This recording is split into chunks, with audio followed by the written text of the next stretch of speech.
Этот год мы начали с того, что пока есть возможность, свободное время позаниматься машинами. 125-я Volvo FMX встала на работу.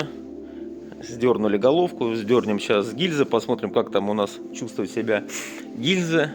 Если что, их поменяем, уже лежит комплект. Если нет, то соберем это все на место. Поменяем все прокладки, все резиночки. Поменяем, наверное, у нас компрессорную часть. Так скажем, ремкомплект компрессора, чтобы газы, чтобы воздух не гнало в систему охлаждения. Вроде так тут все, в принципе, по гильзам все по красоте. Вкладыши там есть какие-то потертости, но жить будет.